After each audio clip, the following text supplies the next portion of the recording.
Pelotonpodin kakkoskautta mahdollistamassa Cycle Center Helsinki ja Tempo Running Store.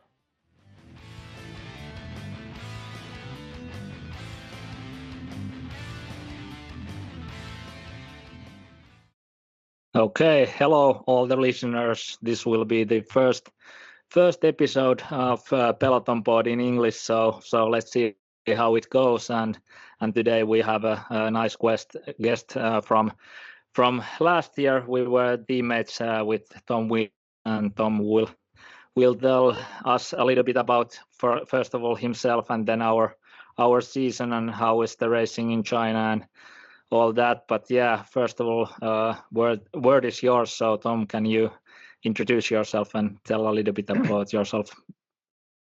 Hey, I'm Tom Williams. I'm 22 years old, and like Sampo said, I'm English, so we're going to be talking English.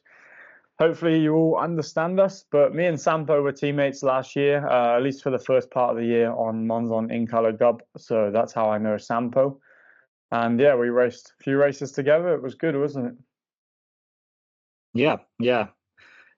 And really nice to hear your story as well, how you ended up being cyclist and all that. And we will go through how it was for us the first part of the season and the race season. Yeah, also yeah, I think people will get your English. Mine can do some mishaps here and there, but we are not stressing too much here. Good, so yeah. So, but yeah, we always start with the warm up questions in this pod. So yeah, for you as well. Now these are in English, and also these are they are not the same that I've been using with the Finnish guys, because yeah, there's usually more of a cyclist when we are doing in English. So these are maybe more suited for you guys. But sure. Anyways, yeah, we go to the first one. We'll go like, if you would choose one person, can be alive or dead, as your training partner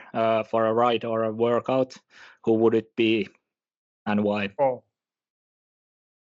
that's a good question. Who would it be? Can be also outside of cycling, but yeah. Yeah, that's a good question. Who would it be? To be honest, I'd have to go Pogacar. I think it's pretty simple, but everyone talks about the UAE way of training, and he's the best in the world. No, so I'd like to get a chance to see how he trains. It would have to be him. Yeah, it's amazing. Only the easy pace that he's doing here, you can see him riding and he just flies past you, and it doesn't matter if it's the downhill, uphill, flat. Exactly. It's crazy. Yeah. So yeah. That's a good answer. Good answer there. Then second one is what is the most embarrassing or funniest thing that has happened to you during the training or race session? Embarrassing.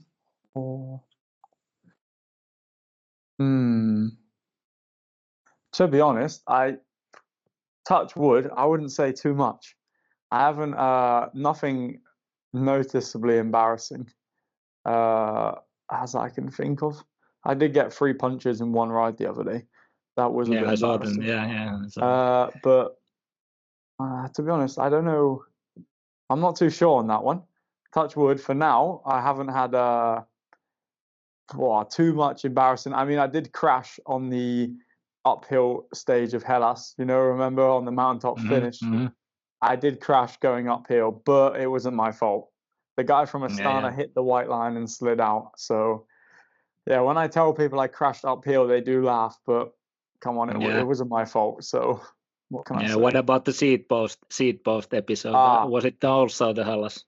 Yeah, that was also Hellas. On the last stage, I had to go back 4 times to the team car, and I was like we done my seat post, kept going down, put it back up, kept going down, and eventually it went down, and I thought, fuck it, I'm sorry about my language. Yeah, no worries. I'm just gonna leave it. And we finished on a circuit in Athens.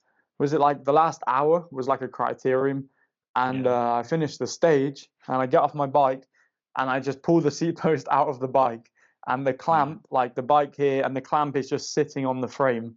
and it's not actually connected, so the seat post just pulled straight out the frame. That was also in Hellas. So Tour of Hellas was not wasn't the best race for me. Let's say that.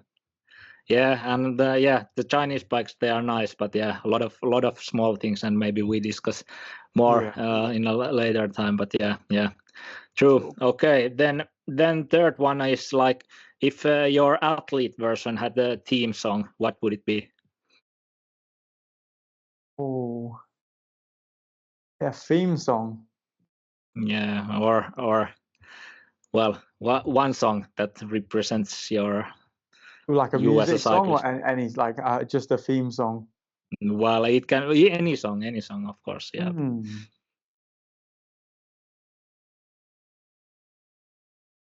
These questions are good. They get me thinking. I wasn't prepared for these ones. No worries. You are not the only one.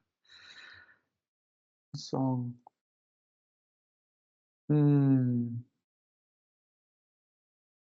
Maybe the song Wrecking Ball. Because when I train, I'm a little bit like every day I train hard, Zone 2 on the limit, Zone 3 on the limit. So maybe that's the song. And down the descents, I wouldn't say I descend dangerous, but I try and pedal 300 watts everywhere. So some days it's like that. Yeah. Could be that one. That's a good answer as well. Then for this, we talked about bogey, and if you get the bogey's legs for one day, and it's so-called guaranteed that you win the one bike race, what race would it be? I think Paris-Roubaix. I think for me it's one of my favorite races to watch, and I think I'd like to win Paris-Roubaix if I had Poggy's legs, but then Poggy still needs to win it, so sure. Maybe I need Van der Poel legs for that. I was kind of guessing it's something like that, your answer, as knowing you as a rider. One of the classics. For sure. Then the last warm-up question is that if you could remove one tradition or thing from our sport, what would it be and why? We have a lot of things in our sports that are kind of like, myths and whatever, but would there be one that you would like to remove? Yeah, for me it's and I think it is kind of coming out the sport a little bit, and you do see it less now than even 6 years ago when I first started, but it's like the idea that riders need to be as skinny and like as possible, and you see it still a lot in France in the amateur scene, that guys are getting weighed every day on race day, and they're not being given loads of food. And I think that's one thing I take out of our sport, because I mean, you see it now, the guys from Uno X, for example, they're bigger guys, but they're training harder, stronger. Whereas like the old like Italian and French method and even in Spain, like being as skinny as possible, I think it's good. It would be good to remove that idea of like being the skinniest is the best, because it's not healthy, and I don't think it's the way forward in cycling. Yeah, that's definitely true. And there's in this pod we have talked a lot about these things already, and in general in cycling industry is talking a lot. So good point, and I agree totally. Good. That was the warm-up questions. You got it pretty much spot on. So nice. Good. Now we can move to like a bigger topics for today. So if we start from the beginning, how was your cycling career? How did you start cycling, and did you do any other sports, and what is your background? Can you tell us a little bit? So I played football from when I was, I think, 5 years old till I was about 14. And within that time, I dabbled in a lot of sports like rugby, cricket, hockey, athletics. As a kid, I did everything, to be honest, like school, outside of school. But I played mostly football. I played for the county and a club team. I was playing like 4 or 5 days a week. So I played football, and I also did motocross. Like kind of had bikes since I was 5, motocross bikes. And then when I was 14 or 15, I made the move across to motocross. Maybe I was a little bit younger, maybe 12 or 13, and I went like race motocross. And I did that for a few years. You know, I used to go to Belgium, like France, and I raced some of the nationals, like MX Nationals, BSMA in England. Yeah, and then when COVID came, I started cycling, and at first it was just to keep fit, you know, for motocross because it's quite an intense sport. Me and my cousin used to just go out every Saturday, and of course, in COVID in England, the roads were empty, and I think I kind of enjoyed the idea of just.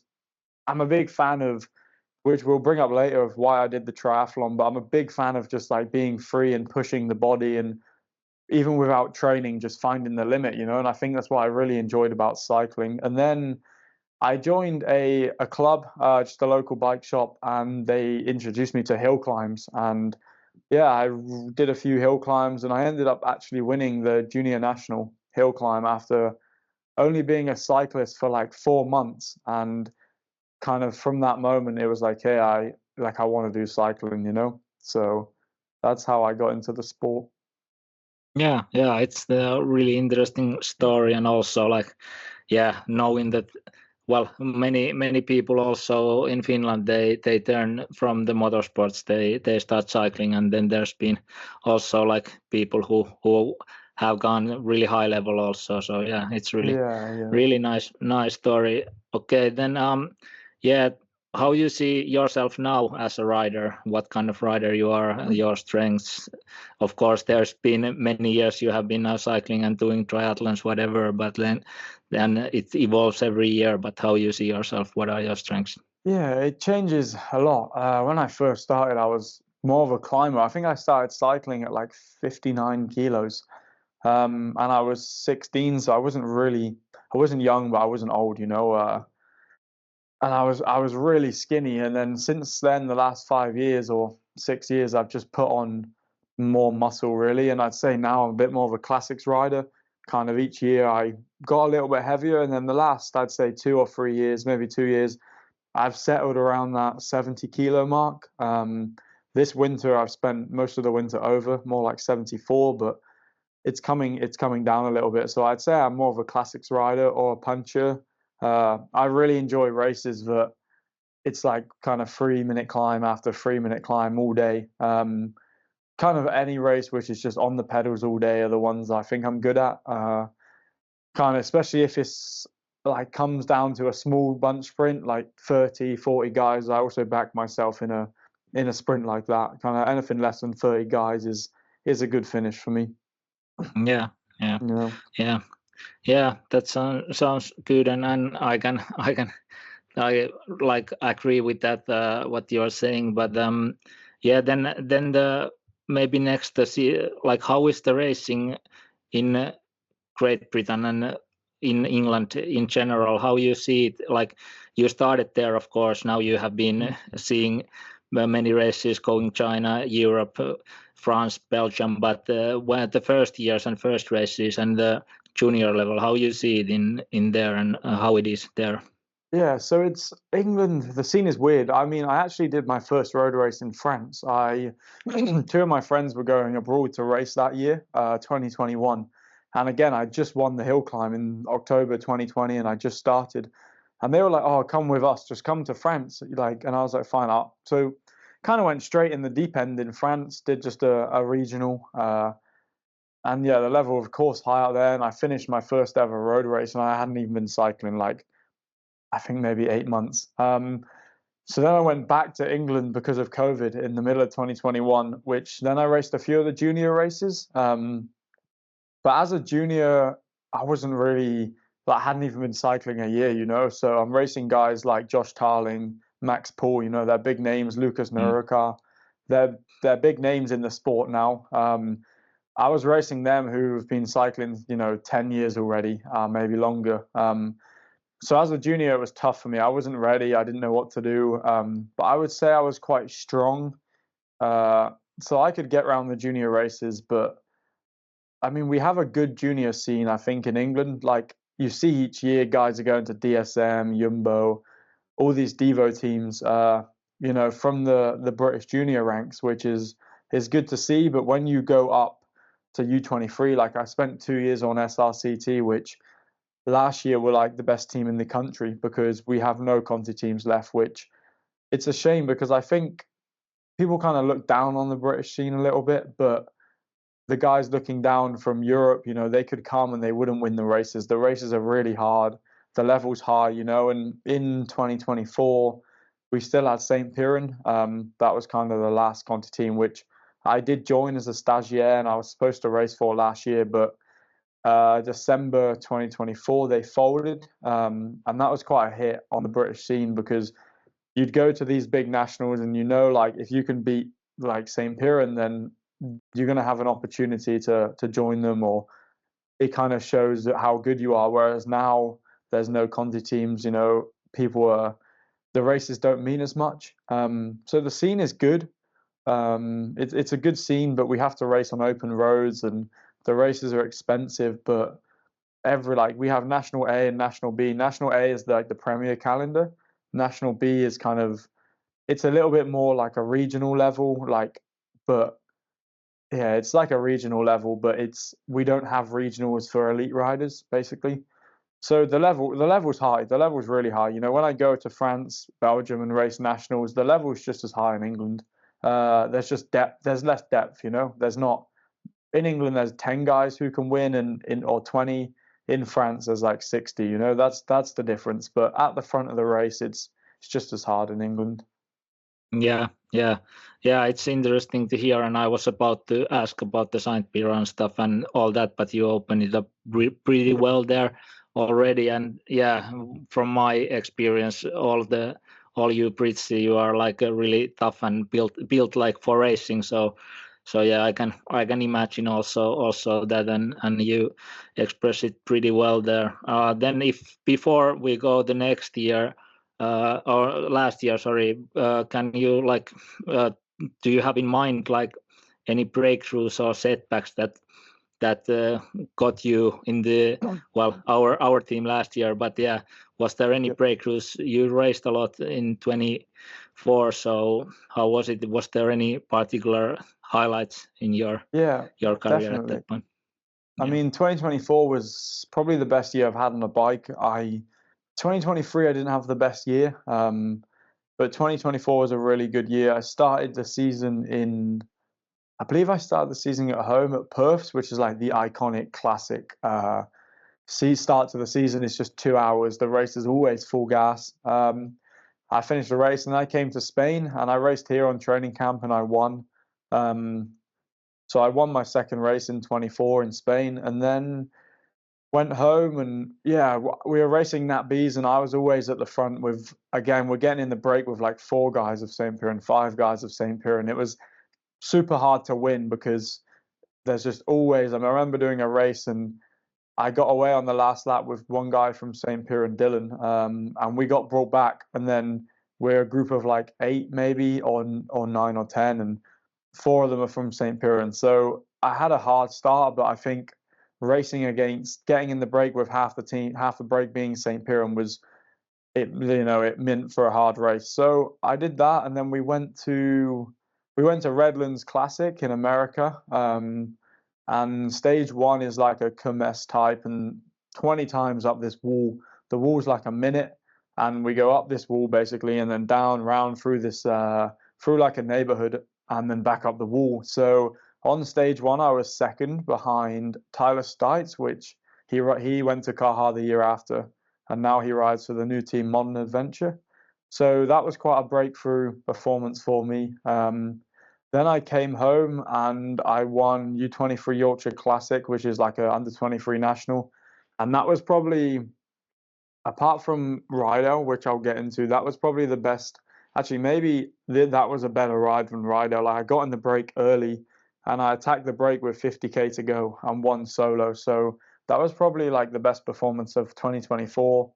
Then the week after, I was 7th at Lincoln. Also, I don't know if you know Lincoln. It's quite a big race in England. Again, it's probably the most prestigious race we have. Then the season went on, and then I won Rydell, which is like, it's arguably the hardest race in England. And I've been talking with St. Piran for maybe 3 or 4 months. Like my coach had been talking to Ricky, who owns the team, and then after ride out, I think it kind of said like, yeah, I'm good enough. So he called me, and I signed as a stagiaire to St. Piran, with like an option to sign for 2025, which eventually in October, November I took, and I was going to there, and I was actually in Calpe, mid-December.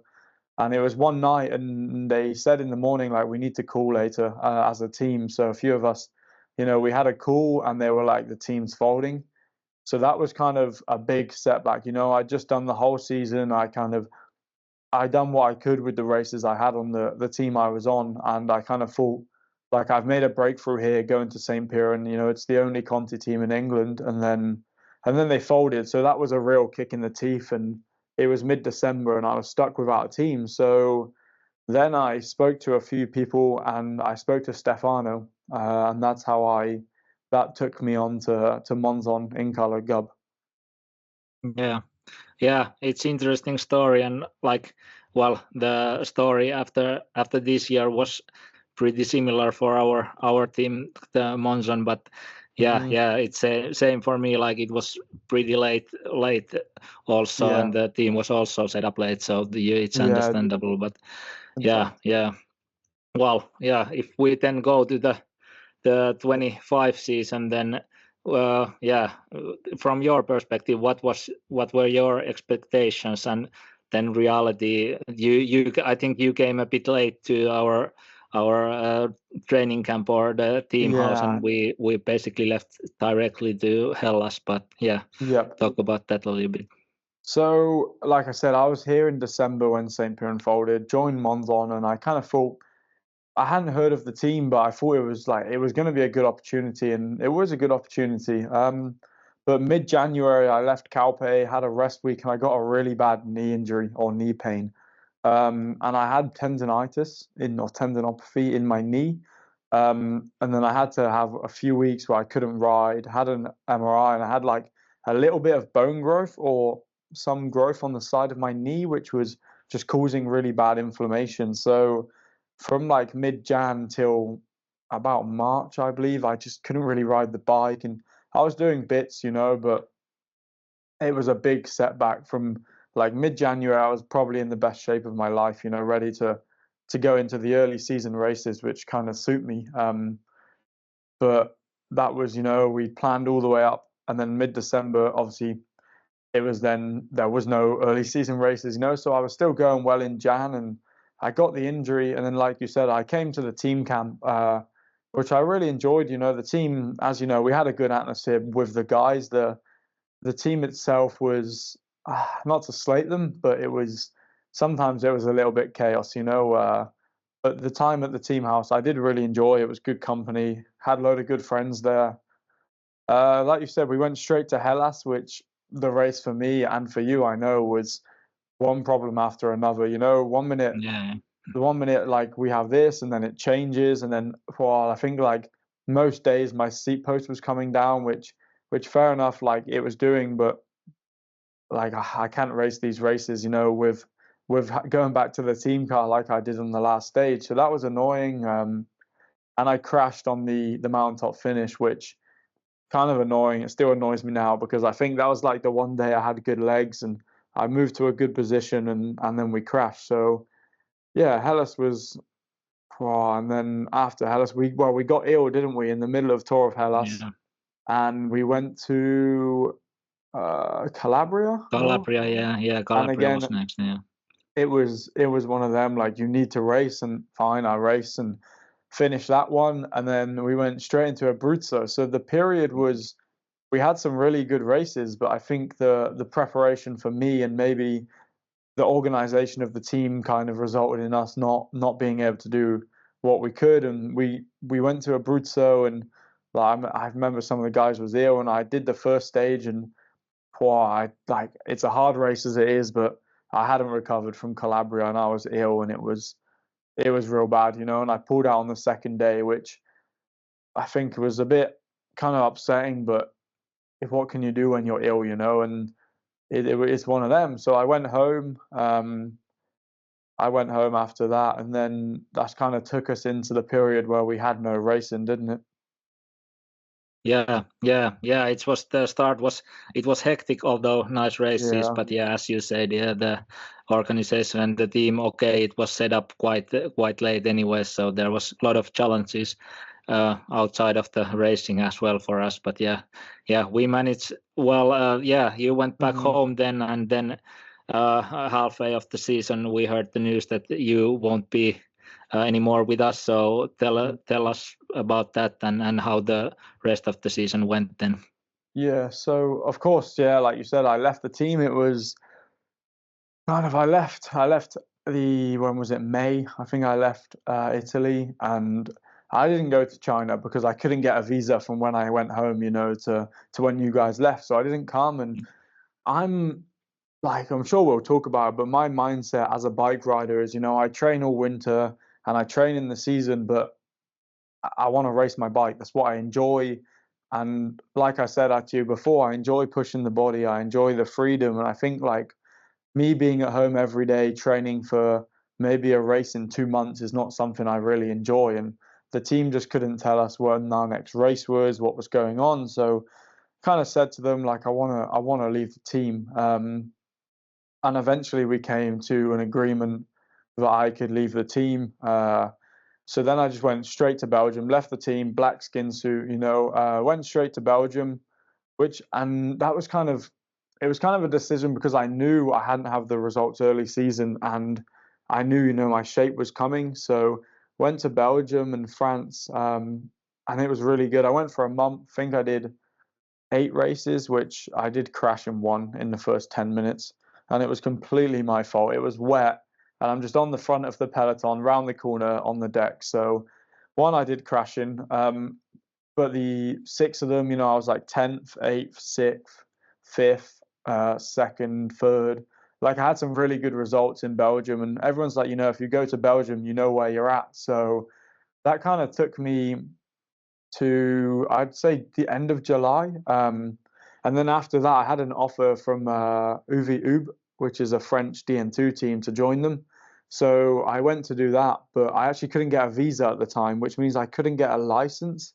So again, they were really welcoming, and they were like, right, you can't get a license, but just come to the team house, live with the guys, and we'll take you to races. So I did another month in France, and again, I loved it. And that kind of took me on to my mindset now, which is why I'm going to a French team next year, as you know, to Villeneuve, with also another Brit. And I didn't actually apply for any Conti teams this year because my mindset is just maybe one step back is 2 steps forward, yeah, I'm going to an amateur team, but I know the level is so high in France. And if you win these elite nationals, you're seen from pro teams, whereas if you go to a 0.1 and finish 20th or 10th, it's a good result, but no pro teams really care. So I think it's my mindset is to go and win at a level I know I can win at. I was 3rd at Elite National in May, or not May, in maybe June or July, but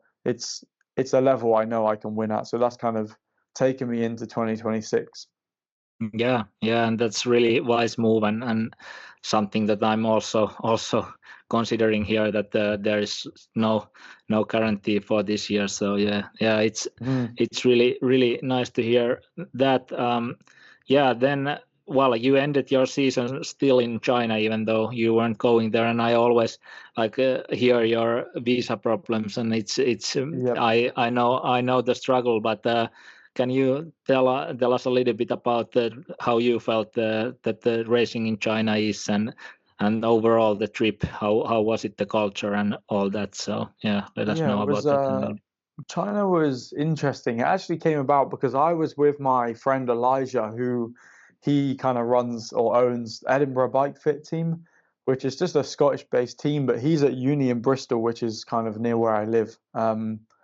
And we were actually at a UCI race. Can't remember what race it was. And I said to him, mate, we need to let's go to China. He's actually he's got some family in China already. I think in Shanghai. So he's obviously he's been over there a few times, and I said yeah, I really want to go. I told him how you guys went, And I was like, I will, like, obviously we know Lee, obviously from Monzon, and I said, like, I'll find us a race, just take your team and I'll come with you. So he was like, yeah, you know, Elijah, he's keen for most things. So we were like, let's do it. So literally just off me, it was one night, we were just before the race, I was like, come on, let's go. So I found the race, which was Tour of Guyang, or Tour of Gaizhou, I think, which started in Guyang. But it was an experience, you know.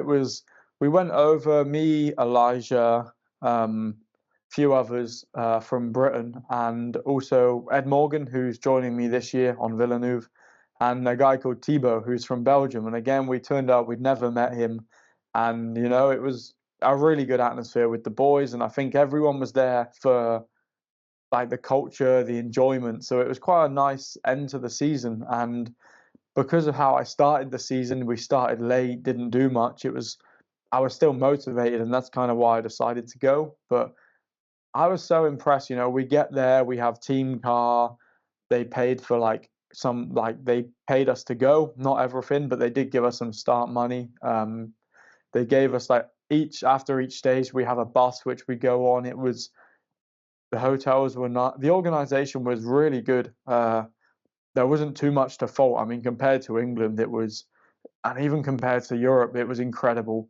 The racing, like, we're racing on motorways. It was a little bit like motorway racing, but some days were really nice, you know, up a 20-minute climb one day. I really enjoyed it, and I definitely go back to China. And, you know, I want to go pro in Europe, like World Tour, Pro Conti. But again, if that doesn't happen, I would consider going to China, because I think, as you see, you know, China's getting big for cycling, but in 3, 4, 5 years, I think it could almost be as big as Europe. You know, maybe it never will be as big because the main teams are here, but there's like nothing to say that the Chinese level cannot be better than, you know, the 0.2 level in England for sure.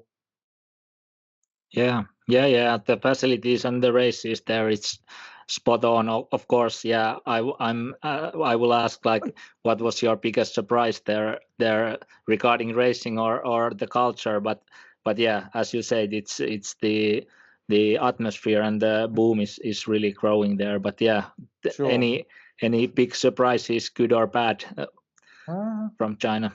It was a bit. The food was a struggle, I think. There was a few surprises. We turned up, and luckily, like I said, Elijah had been there before, so he had Alipay.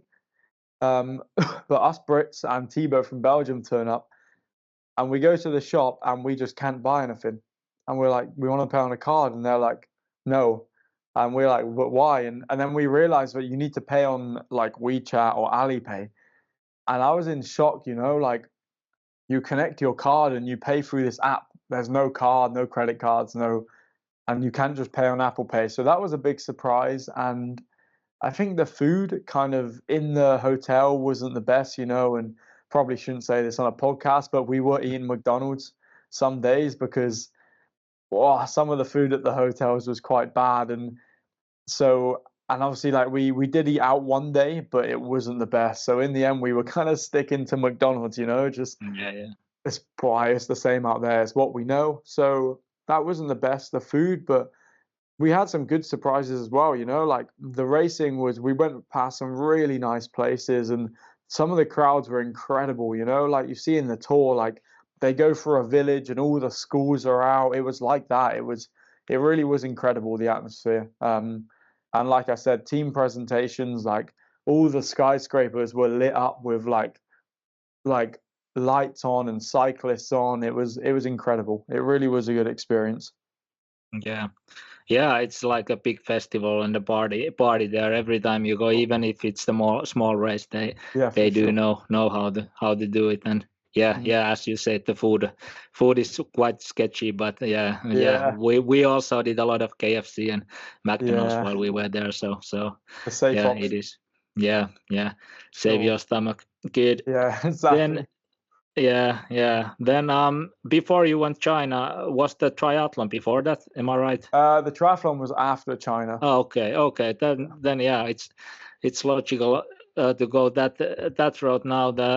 Why did you decided to go and try triathlon, and how was the experience? We have a lot of listeners who are runners, cyclists, triathlonists as well, and swimmers. So tell us a little bit about that and how was your training for that? Yeah, so like I said, like because I started my season late, and obviously I went to China, and it was a bit of an idea. I got a friend, Max, we see each other every day, and he's a runner, but he actually had an injury from kind of February, so he'd been injured a long time, and he was just coming around, and I was like, I got a good idea. Let's go do an Ironman.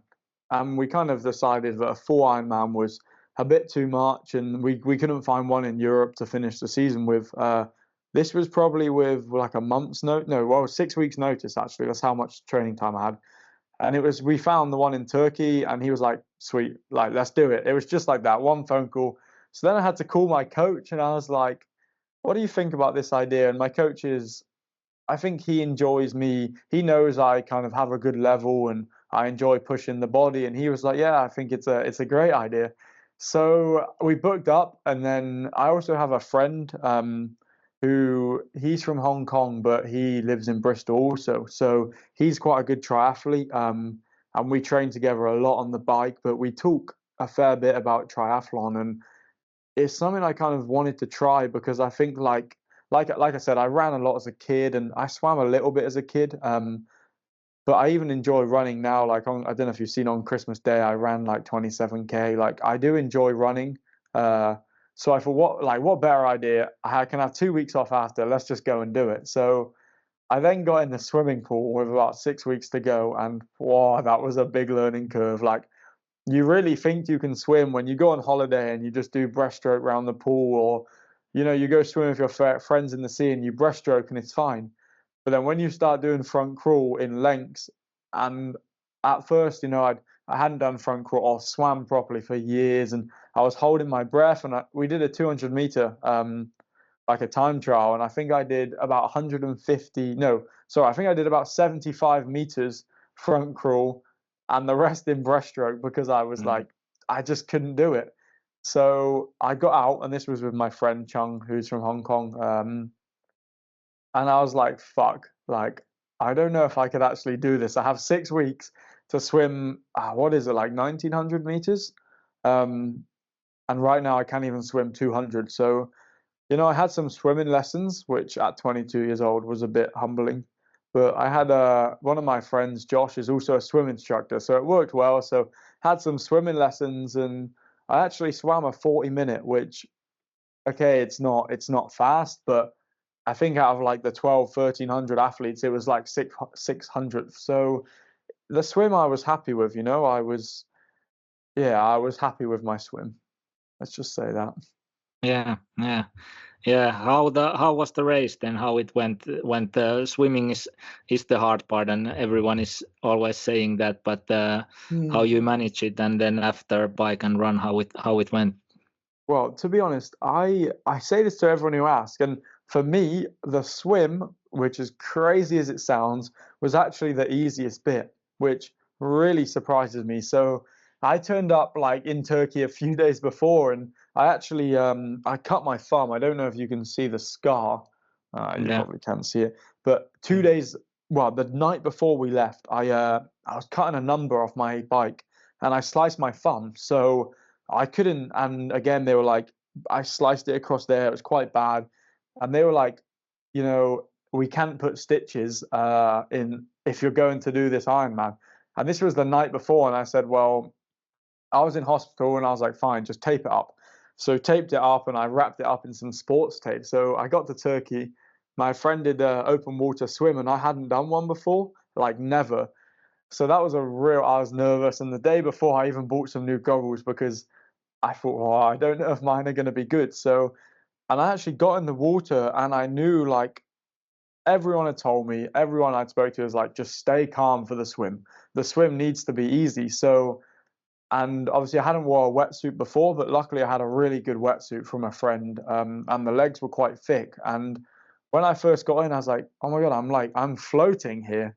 So I just swam as chill as I could go, and we went out, we went down, And then we had like is it an Aussie exit? Like you get on the beach, you run around, and then you go back again. And the worst bit for me was the sighting. Again, I tried to sight in the pool, but it's not the same when you just swim in a straight line. So I was everyone was here, and I'm like here, and then I'm here, then I'm here, and then here's the boy, and I'm like out here.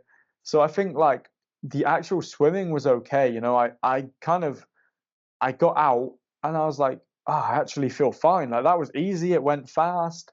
And yeah, I swam a 40-minute, which I mean, I did like a 39:20 in the pool, like a few weeks prior. So I thought, sea swim with quite a lot of corners was 40-minute was okay. So I thought, sweet, like let's get on the bike and we're gonna get going. And well, I got on the bike in the skis and I've just got pain from here down the side, through my hip, through my leg to my ankles, and I hadn't ridden the TT bike since nationals, which was June, so for like 4 months. And yeah, and I'm in pain. My hips are hurting, and the first hour of the bike was the worst bit of the triathlon.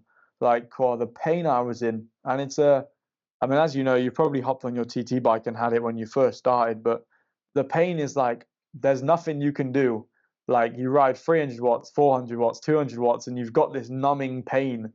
So I spent the first hour on the horns of the TT bike, just riding 300 watts. And then the second hour, my legs, I eased up a bit. So I actually went, I believe I went 4 minutes faster in the second half, or 2 minutes faster in the second half of the bike. So I had the fourth fastest bike split of the day, which I only averaged about 290 watts for like 2 hours, 4 minutes. So it was sweet. Like, again, it was easy, but the pain was from the TT bike. So I then got on the run and I thought, what? And like, when you get off the bike, I could feel I was sunburned. And I thought, it's going to be a long day. And I think I had like 150 grams an hour on the bike.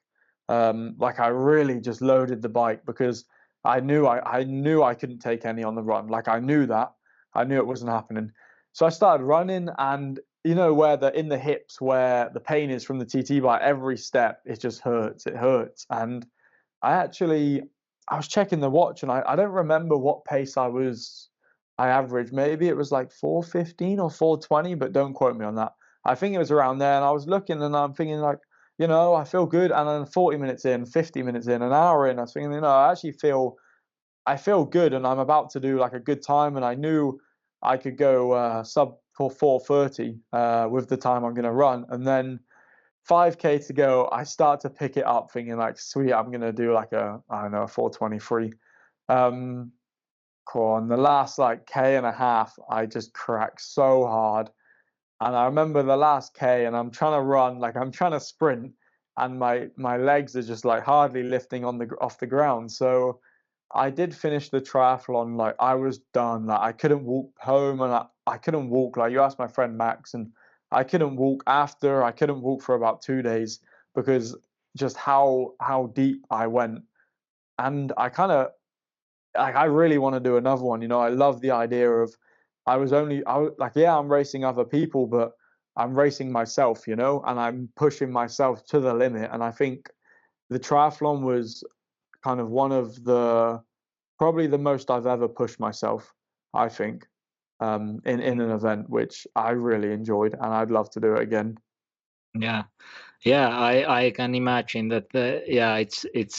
It's really tough challenge, and many listeners can probably relate to your experience as well. And yeah, my question was next, that would you consider doing it again? But you kind of answered already. Yeah.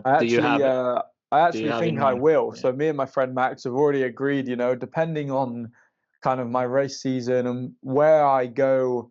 This is quite a big year for me, and I'm sure we can talk about this as well.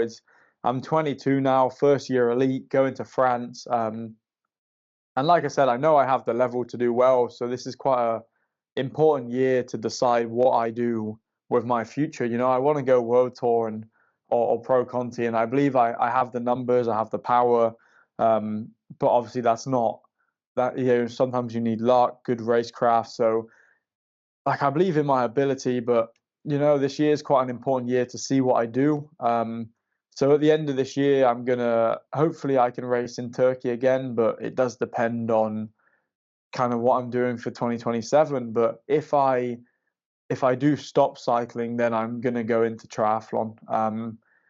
Because I think I enjoy it more, and I love the variety of just swimming, running, cycling, all different things, and you're just pushing the body in each way. So triathlon's definitely something I could go into in the future. Yeah, it sounds really good plan, and many cyclists are turning there. There is a lot of things also in cycling that, well, the danger of our sport and all that. So it's good to hear also from you. If we can then discuss a little bit about your plans and goals for this year. So you mentioned some already, but what are the main goals and main plans for this year? Well, obviously I'm in Calpe now. I leave here on the 25th of February, and then I start racing March 1st. The French Cup, the first round, and then March 8th we got invited to a DM1 Coupe de France, which is Vienna Classic. It's a big race. It's always the start, I believe, of the DM1 French Cup. As a DN3 team and as a DN3 rider, it's a really big opportunity. Then the week after, I have another French Cup, DN3, so my first 3 races are French Cup. So I'm going into the deep end, but in the longer season perspective, we have some UCIs like Paris-Trois, GP Nogent, I think maybe GP de la Somme. So we do have some UCIs, which I'd like to perform in. But for me, I want to win the elite nationals, and I think I have the level, but that's the plan, is to target some of the elite nationals, maybe some of the stage races, and just show myself in France. And as in the future, like looking at it a long way ahead, like I said, I really want to go World Tour or Pro Conti. That's my dream, and I believe in myself, and not to sound kind of arrogant, but I'm a person who thinks like, you need to believe to do it, and I do believe in myself, and I have the power and other things, and I do know that. So I will kind of keep trying and, keep going at it, because you need to believe, if you want to make it happen. That's what I think anyway. Yeah, it sounds good, and all the best of luck for those races and targets. Then I thought I will ask you about the Spain and why are you staying there? We had some rides together there. I almost lived there for a year, so I basically know. But for listeners, would you like to describe how it is and why Spain and why Calpe? Yeah. Well, like you said, it's the best place to be. I think Calpe's. I've been here. This could be my 6th time here, and I've been here since 25th of November, and I have 3 months here. But I came because it was kind of here, Girona or Cyprus. They were our 3 options. Cyprus is not until this year. It wasn't in the Shenzhen, so we could go without visa, which was good. But then me and my friend Jack, who I'm here with, we got the visa.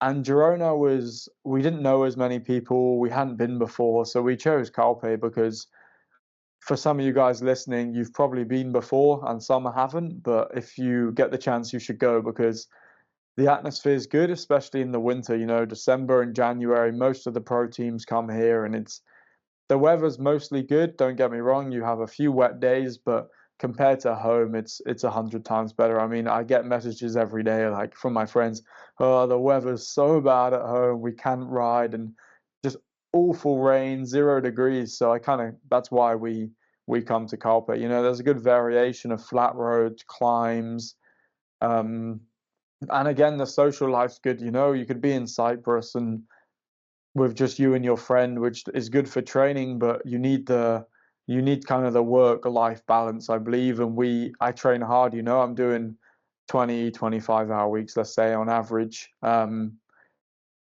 it's good because everyone's doing the same. But then on a night, you go down to Cafe Siamos, which is like the cafe all the cyclists go to. And again, everyone's just a normal person down there. So it's nice. It's a nice atmosphere and nice roads. So that's why I come here. Yeah, definitely. I can agree, and also recommend for anyone who is looking for a destination for cycling. If we briefly talk about your training at the moment, how is your typical week looking, and is there any routines? You said you train a lot, of course, but how is it at this point of the My block? training this winter has been a little bit different to normal. Last year I was kind of doing 3 days on, 1 day off all winter, whereas this year it's been a little bit more random. Like sometimes it's 2 days on, sometimes it's 3, sometimes it's 4. I think because I'm in Calpe, I have nothing else to do. My coach just sets my training, exactly how it is best for me. So there isn't too many patterns, but the last few weeks I've been having Monday off and then I train Tuesday, Wednesday.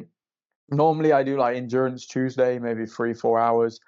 And then Wednesday is normally quite a hard day because I'm just doing a 2 day block. So like yesterday I had 5 hours and I had 300 watts average. It was a really hard day. But then today I take a rest day. I always ride on a rest day, just 1 hour because there's not much else to do here. So little 1 hour, there's so many nice cafes to go to, which, yeah, sometimes we spend a lot of time in them on the rest days, which is nice. And then I'll train tomorrow, kind of 3 hours. And then Saturday I'll do some efforts. And then Sunday I'll do a big endurance ride. And that's mostly how my training goes. But I wouldn't say my training's not crazy, it's quite basic. Like we do a lot of endurance miles, November, December, um, a lot of like LT1.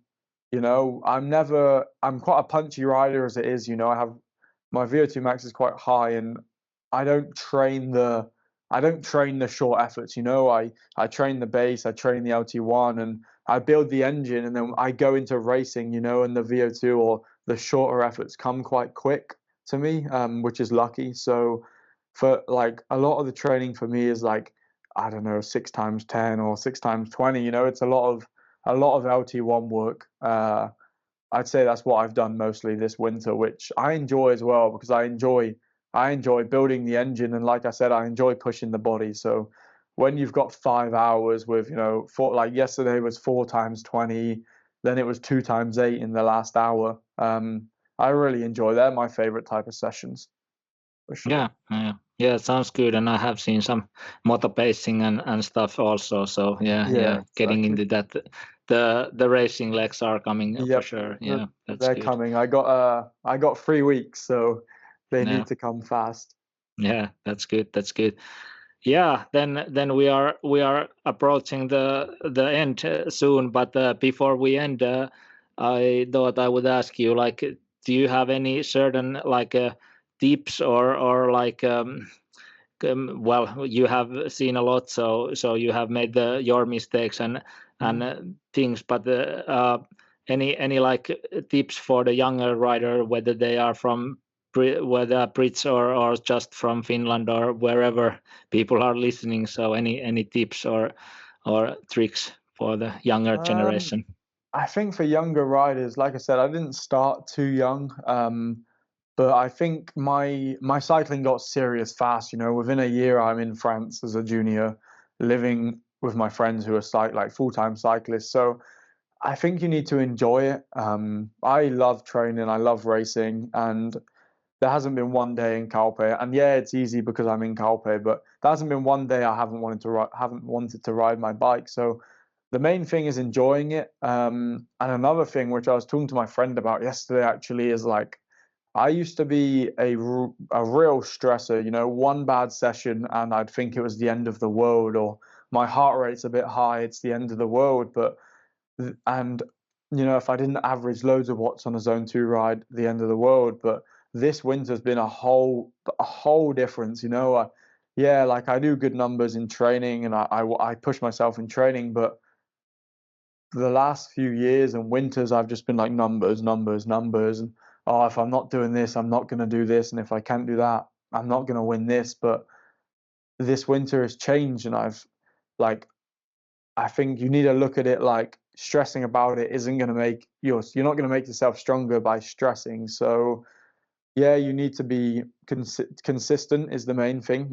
I'm quite consistent. I like to say yeah, I don't do anything crazy, but I never miss sessions. So the main thing is just, yeah, enjoying it, being consistent, and not stressing details you can't change. I think like worry about what you need to worry about and worry about what you can change, but try not to worry about the things that you can't change. That's what I would say to a younger rider.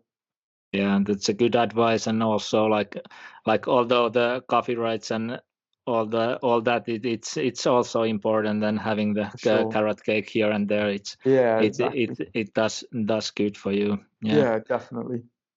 Yep. Okay. We are closing this one soon, but in the end there is some basic questions or the classic ones that I have been asking all the guests so far. So yeah, I think we can take those now. So the first one is what is the best cycling road in the world in your opinion? Can be race or climb or whatever, but one that you would do or recommend My others to do. favorite, I'll go with my favorite race first.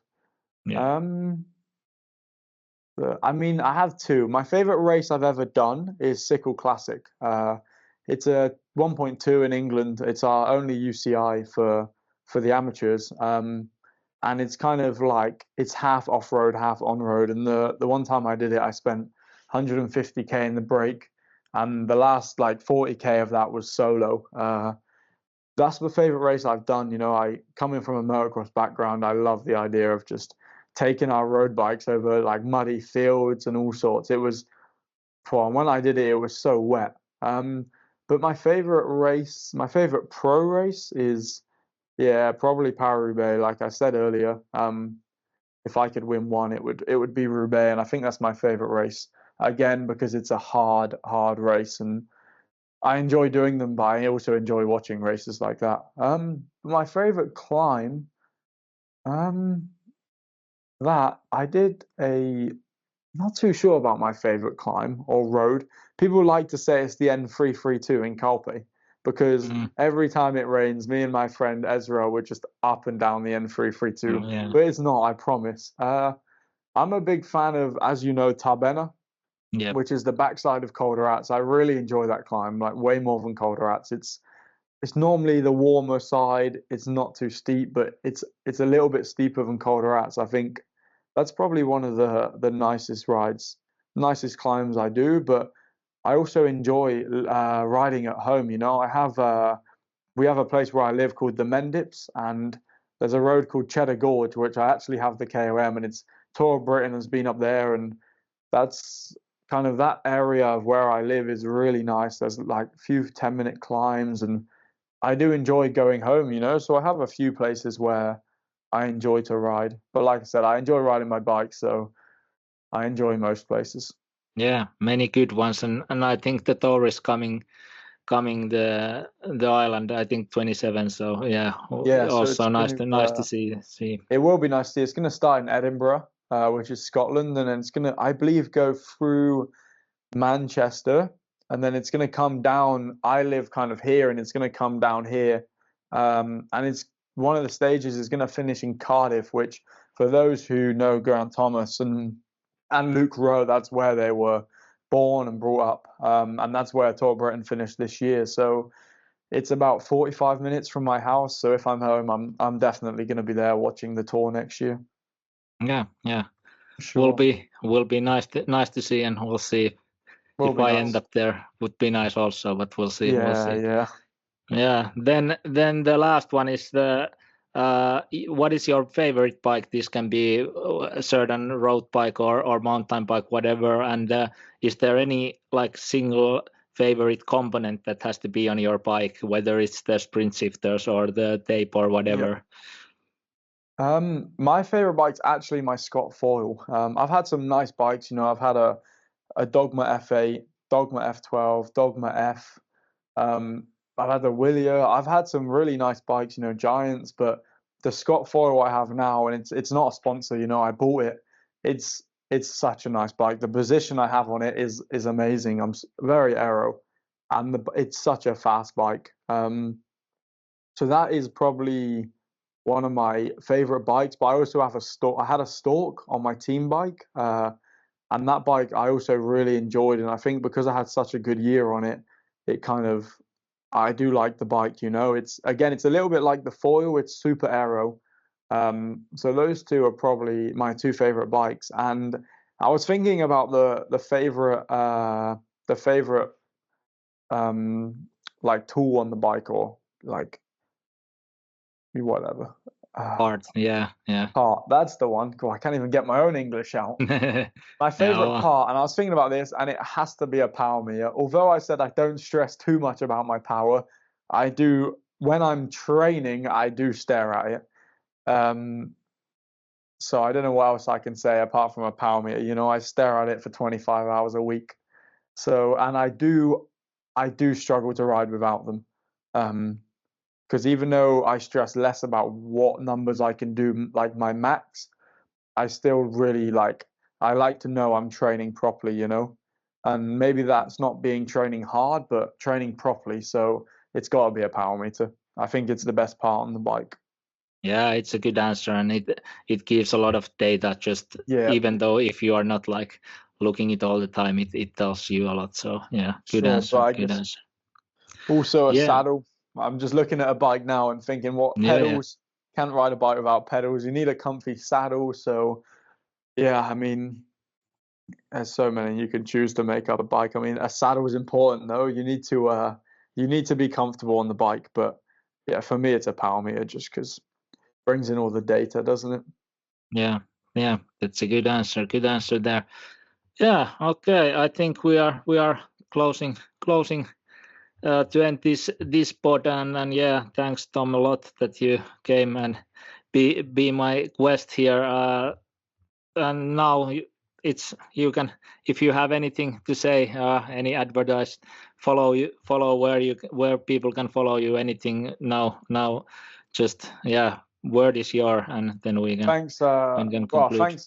Thanks for having me on it. It's been good. Hopefully I didn't talk your ear off, because I do talk a lot, especially when I get onto a topic I enjoy. I can talk a lot. But yeah, thanks very much for having me. Hope all the listeners enjoyed it.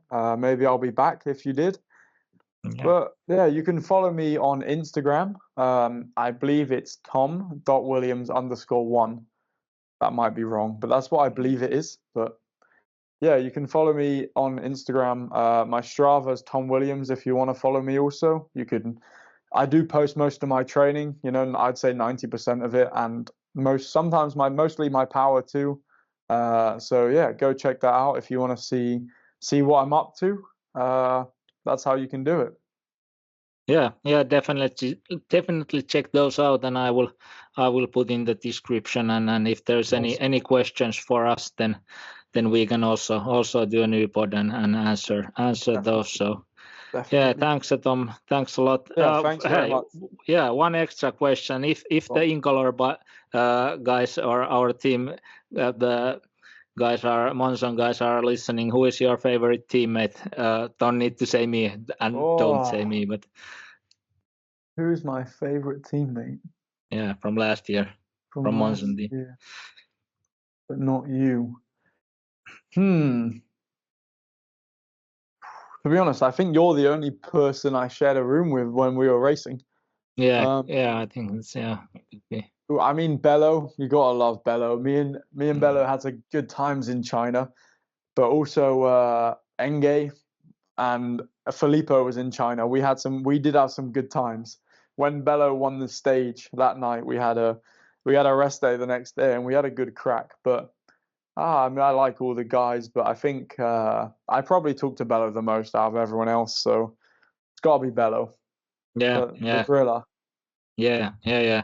Greetings to all, and we'll see if other guys want to come here to tell their stories. Then we will hear more. A good guest.